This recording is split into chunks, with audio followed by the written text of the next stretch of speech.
निर्णय। पूरे दिन में घर और ऑफिस के काम में लगी रहती हूँ।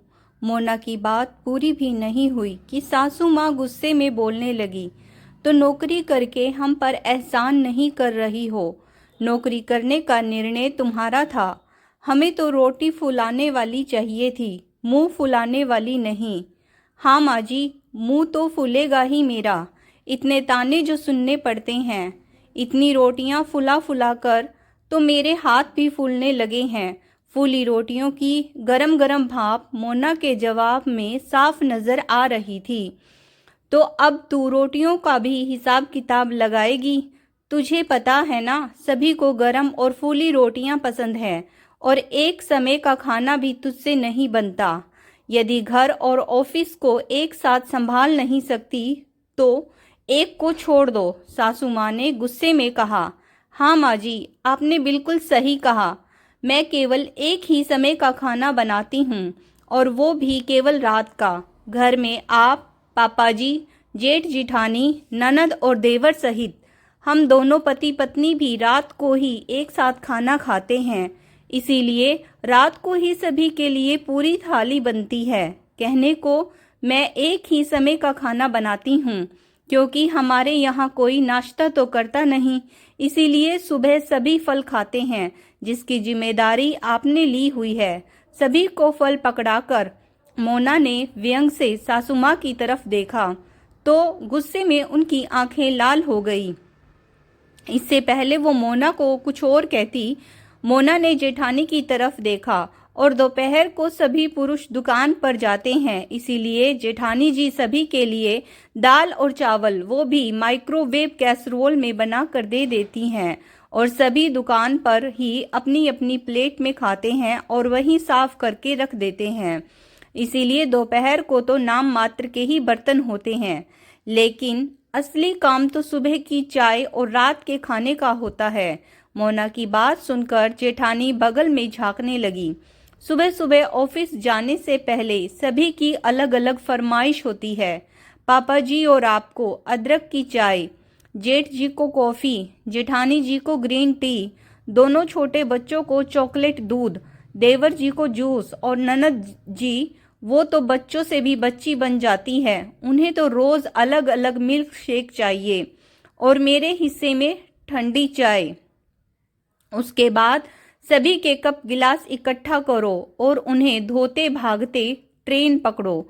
मोना की सांस ट्रेन की रफ्तार से ज्यादा भाग रही थी। एक गिलास ठंडा पानी पीते हुए बोली, और यही सिलसिला शाम को भी रहता है। घर आते ही सीधा रसोई में घुसो। आटा गूंथने से लेकर सूखी और रसेदार सब्जी, रायता और सलाद, और साथ में सभी को गरम गरम और फूली फूली रोटी चाहिए। रसोई से डाइनिंग टेबल तक रोटी पहुंचाते पहुंचाते मुंह के साथ मेरे पांव भी फूल जाते हैं। मैंने कितनी बार आपको कहा कि माँ जी एक साथ रोटियां बना लेती हूँ, लेकिन आप मना कर देती हो। यहाँ तक जिसकी रोटी फूली नहीं होती वो मुंह फुला लेता है और दूसरी रोटी ले लेता है। मेरे लिए ना तो नाश्ता बनता है और ना ही दोपहर के दाल चावल। मुझे चावल खाए कितना समय हो जाता है, लेकिन रात को कोई चावल खाता नहीं, इसीलिए बनते भी नहीं। जेठानी जी को कई बार मैंने कहा कि मेरे लिए चावल रख देना, मैं रात को खा लूंगी, लेकिन घर में बासी खाना नहीं खा रखते, ये कहकर मुझे चावल खाने को नहीं मिलते। लेकिन रात की बची बिना फूली बासी रोटियां लंच में मेरे हिस्से आती हैं। वो भी सब्जी बच गई तो ठीक, वरना अचार या चटनी के साथ खाओ। इसके अलावा रात को ढेरों बर्तनों का अंबार, वो भी मुझे ही साफ करने पड़ते हैं। घर में हम 4 औरतें हैं माँ जी।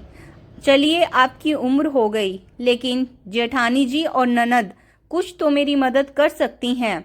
कभी सलाद काटने, रायता बनाने, यहाँ तक खाना परोसने से लेकर बर्तन उठाने तक में मेरी कोई सहायता नहीं करता। घर में सभी मोना को हैरानी से देख रहे थे। उसकी बात गलत नहीं थी, इसीलिए सभी ने चुप रहने में अपनी भलाई समझी। माना ये नौकरी मैं अपनी मर्जी से कर रही हूँ, लेकिन इसका अर्थ ये तो नहीं कि मैं दोहरी भूमिका निभाते निभाते पिसती रहूं। घर की जिम्मेदारी मेरे साथ साथ आप सभी की भी तो है। मुझे तो एक छुट्टी भी नहीं मिलती। इतवार को सभी के लिए गर्मा गर्म परांठे, आलू भाजी और खीर बनाने की जिम्मेदारी भी मेरी।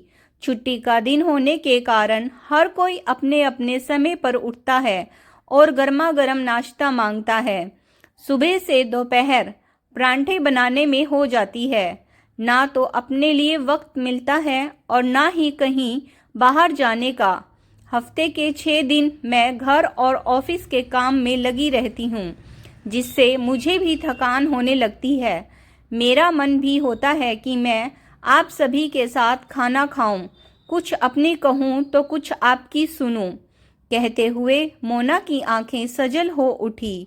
माँ जी, जेठानी जी और मैं दोनों ही इस घर की बहुएं हैं, इसीलिए हम दोनों का घर का काम बराबर का ही होगा। कल से हम दोनों के काम की अदला बदली होगी। एक दिन मैं रात का खाना बनाऊंगी और एक दिन जेठानी जी, वो भी फूली फूली रोटियों के साथ।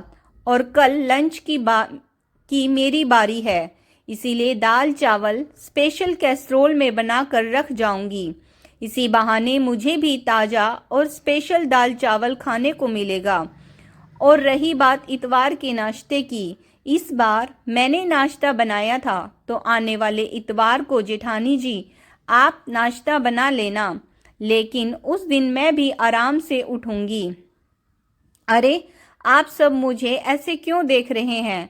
चलिए खाना खाइए। मोना सभी को थाली परोस रही थी। आज मोना ने एक साथ रोटियां बनाई और सभी के साथ खाना खाने बैठी। अपनी बात कहकर मोना बहुत हल्का महसूस कर रही थी, इसीलिए आज ना तो उसका मुंह फूला हुआ था और ना ही पाँव। रोटियां फूली ना फूली, लेकिन मोना के दो टूक जवाब और निर्णय को सुनकर माजी और जेठानी जी के मुंह फूल गए। हाँ, पुरुष भी थोड़ा हैरान और परेशान थे, लेकिन वे भी अब फूली ना सही गरम रोटियों को बिना मुंह फुलाए चुपचाप खा रहे थे। दोस्तों, आज की कहानी कैसी लगी कमेंट्स करके ज़रूर बताइएगा। अगर आपको कहानी पसंद आई है, please like, share and subscribe my channel stories bye Sunita Saini. Video को यहाँ तक देखने के लिए आप सब लोगों का बहुत बहुत बहुत धन्यवाद।